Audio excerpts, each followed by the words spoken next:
Hello and welcome, Cuff Me Up here, and this is my Remember Me review. In the past, my reviews have been a bit ranty, because I just kind of jump around on subjects, so for this, I have a bunch of main points that I want to make clear during the review, set up and that I've remembered, so that way this will be a little more controlled and contained than my other reviews. Anyway, Remember Me. It was an experimental, not really experimental, because they're not really going on any new ground. The only new, I wouldn't say groundbreaking, but the only kind of new thing they did was memory remixes, or it had a title of something of that nature. Anyway, it honestly is pretty interesting, but, well, there are only 4. I believe there's only 4 throughout the entire game. 4 memory remixes. So, they obviously could have used it a lot more and made it a lot better. And for the first remix is basically a tutorial. The second one's just as easy, if I remember correctly.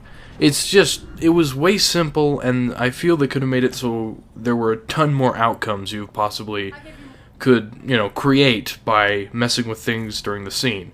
Usually, if you mess with the wrong thing, instead of it changing anything drastically, it just kind of makes something fall over or shatter something in the background. The only one that I remember where it changed something drastically was in the first scene where you ended up killing the person you were remixing during the tutorial or whatever.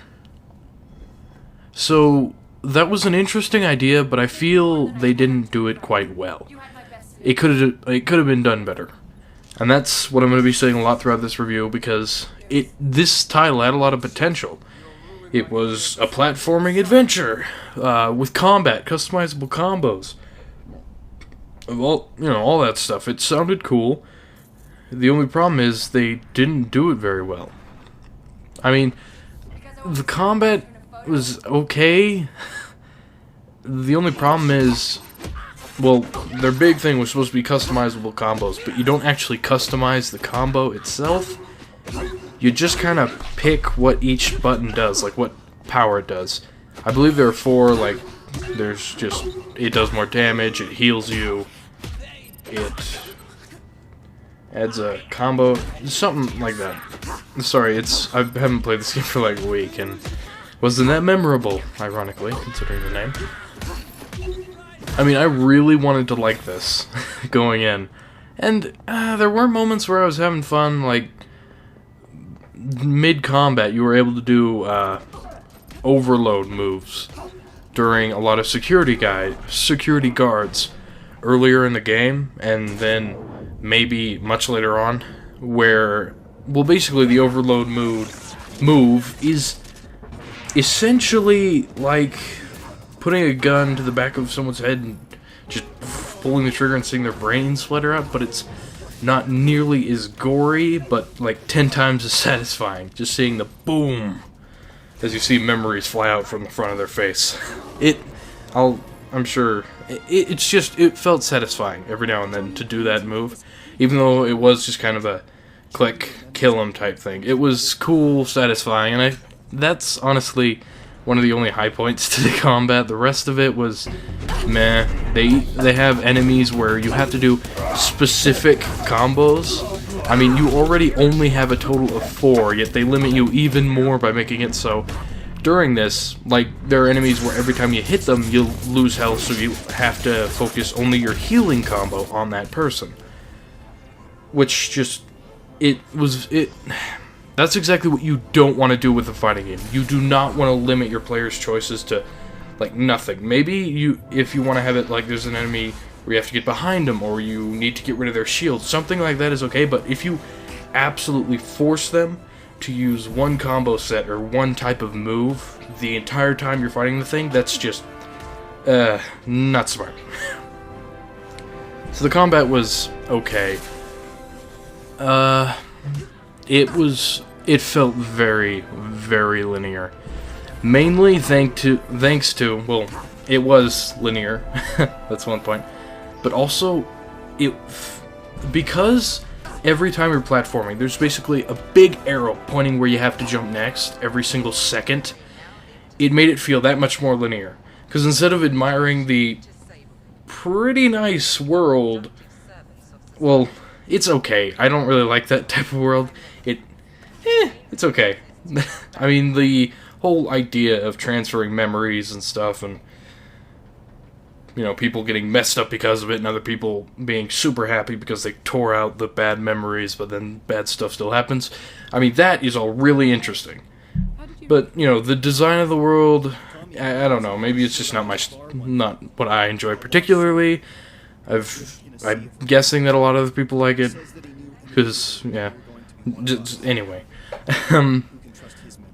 Yeah, it just ended up feeling hugely linear, because everywhere you went, basically big arrows saying, oh, you go here, now go here, now go down there, now over here, now there, now here, now here. It's like having someone in your ear, constantly whispering which way to go. I mean, they could have so easily fixed this by doing something stylized, like Uncharted, or Mirror's Edge, or even Tomb Raider, the reboot, where you make sure everything climbable just has, it shines out a little bit from the rest of the environment, so you notice it, but not so much that it's just got a big arrow on it.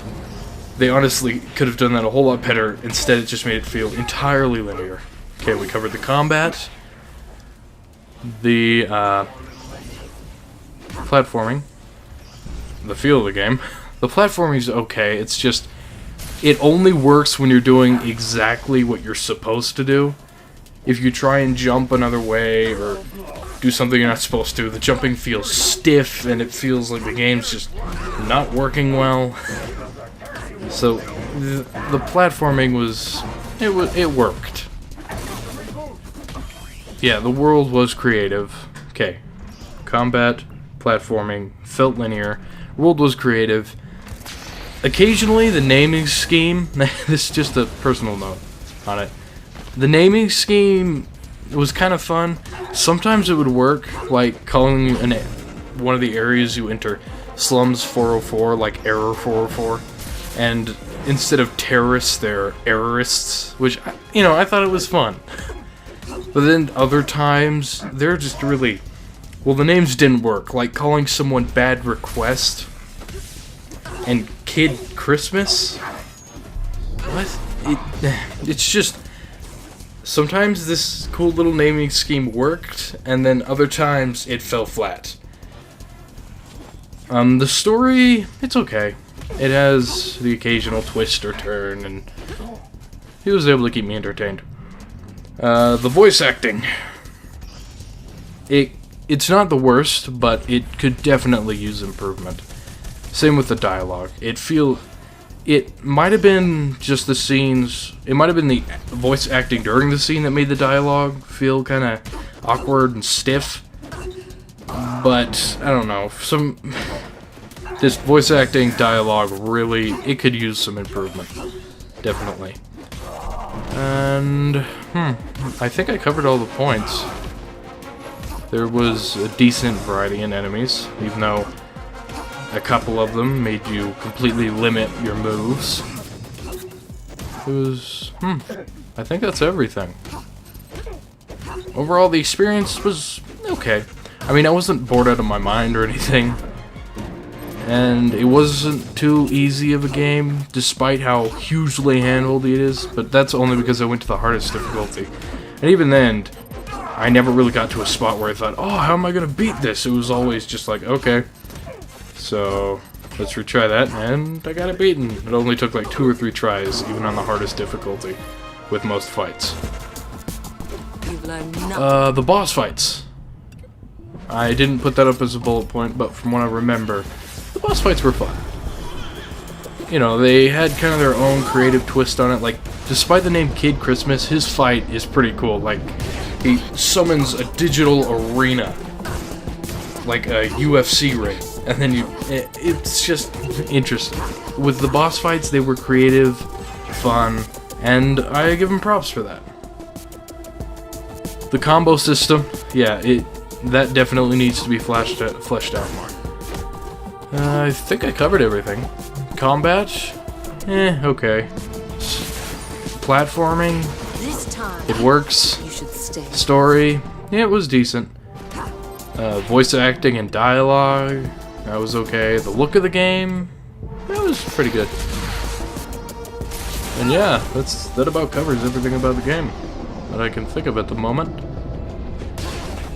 So yeah, in the end, actually, I don't want to give numbers out. But just because I have been giving out numbers for games, I'll give one now. 6 out of 10. Kneel to me. I would give it 7 if it just got more things right. I mean, I feel like the only thing it got okay or decent was the story, and the rest, everything else just kind of was, okay.